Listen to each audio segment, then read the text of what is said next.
doing a little video on putting front speakers in my SS Monte Carlo, only because I could not find a video anywhere online about it.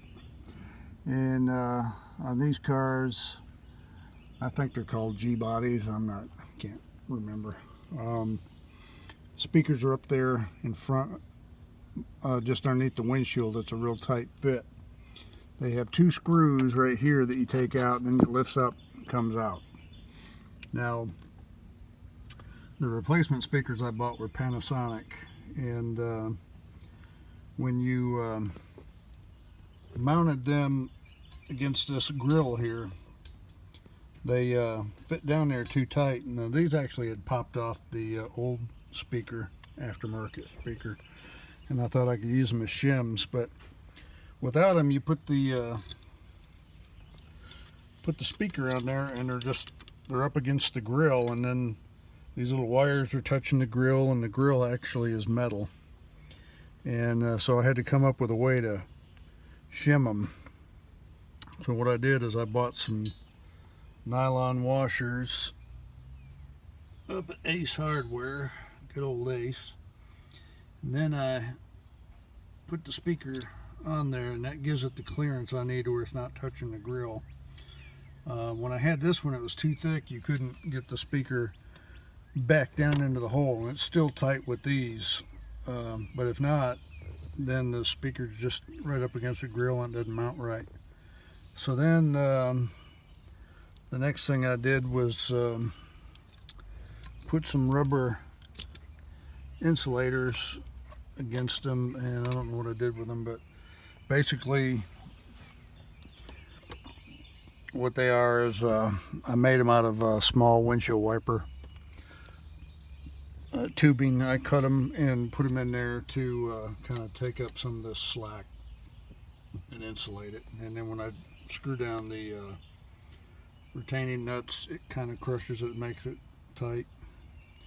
So I'll say my best advice to anyone doing this job is get a good speaker anyway. I don't know, these Panasonics were kind of universal, but they say they're for Monte Carlos and El Caminos and stuff. But make sure it just fits in there right, and you know, like being universal, it makes it slide. Now some of them have a three-way thing, but I opted to get the two-way, like the factory one that was long gone. And then once you get ready to put them down in there, like I said, it's a tight fit, you got to get your speaker wires. I actually extended mine from the factory since they had already cut into them, and so got the extensions to make it easier to, and plus the new speakers had a small terminal and a large terminal. And sorry if I got you out of the view of this. I'm just using my phone for this video. So anyway, when you get ready to put them in, you gotta get up there. I actually put a tissue against the windshield because it's, you know, a metal thing, and you're pushing hard against there to try to get it back down in there. You don't want to scratch your windshield up. Hopefully I didn't do it on the first attempt. But if you didn't have a cracked dash, you will have a cracked dash after this, and mine obviously was cracked up, so it wasn't a problem. My best advice is to do this job when your windshield's out. If you ever have your windshield out for anything, go ahead and replace them front speakers, and take you 5 minutes, and it won't be a problem. But that is it on front windshield speakers on this 1985 Monte Carlo SS.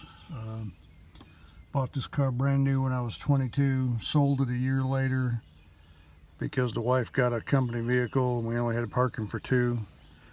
Then I was truck shopping in the year 2017 and ran up on it and checked the VIN and couldn't believe it was my old car. Bought it back, and so it's had myself, 3 other owners, and then myself again. So and ironically, it only had 65,000 miles on it when I bought it back. It's completely bone stock under the hood. Georgia car, not bad. Had a little bit of rust around some trim areas, kind of like right there. I can see a little rust, but I think that was from sitting outside. Whoever had this car after me let it sit in the sun and bake, faded out the seats, and that'll all be part of my restoration. But the door panels aren't bad. Hood roof liner there is pretty good shape, and head, whatever you call it, headliner, I don't know. Anyway, redid the instrument panel lights. It's easiest just take everything out and redo them, and then of course the copper printed circuit was damaged. I had to repair it and had to make this gasket for the trouble lights. It disintegrated, and anyway, stay tuned. I plan to do a whole video on this car about my purchase and how I found it back and everything I'm going to do to it. So thanks for watching.